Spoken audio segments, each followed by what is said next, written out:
C'est les premières questions que je dis aux familles quand ils viennent nous voir pour un décès. C'est est-ce que vous avez déjà réfléchi avec le défunt? Est-ce que vous voulez une cérémonie religieuse ou pas? Est-ce que vous voulez une crémation ou une inhumation? Donc mettre au cimetière de façon plus classique.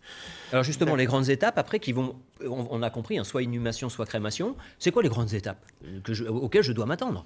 Alors les grandes étapes, ce qui se passe lors d'un deuil, c'est il y a un moment qui est important qu'on appelle la mise en bière. La bière étant l'ancien nom du cercueil. Donc c'est l'opération de mettre le défunt dans son cercueil. La famille peut y assister, mais rien n'est obligatoire. Et ce que je leur dis, c'est ne vous faites pas du mal.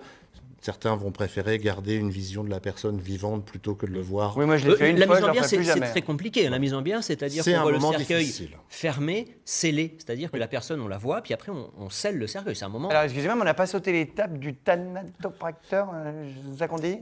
Thanatopracteur, on va y venir, bien sûr. Oui, mais c'est avant ça. Raphaël, bien sûr que c'est obligatoirement avant ça. C'est avant ça. Mais ça, ce n'est pas obligatoire. Mais c'est potentiellement... C'est bien sûr, c'est avant cela, puisque ce sont les soins, c'est ça la thanatopraxie. C'est un peu plus qu'un soin, c'est ce qui va permettre de ralentir le processus naturel de détérioration d'un corps une fois qu'il est décédé. C'est pas obligatoire en France. Ah, je pensais que c'était obligatoire, moi. Non. Pour moi, c'est quelque chose de fondamental parce qu'on garde la plus belle image possible de la personne qu'on a aimée. Alors pourquoi j'en parle pas? Puisque c'est des opérations que la famille ne voit pas. Mais effectivement, on leur pose la question au moment de l'organisation des obsèques s'ils vont souhaiter qu'on fasse des soins ou pas. Mais le moment où ils vont revoir le défunt, ça peut être donc dans une chambre funéraire ou dans une chambre mortuaire pour se recueillir. Mais l'opération qui sera la première, ce sera l'opération de mise en bière où on met le défunt dans son cercueil.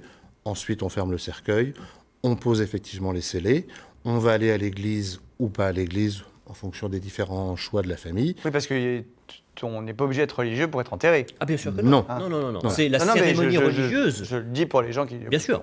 C'est la cérémonie religieuse qui a... quel que soit le culte. Quel que soit le culte, qui est optionnel. On n'est pas obligé non plus d'avoir une cérémonie religieuse. On va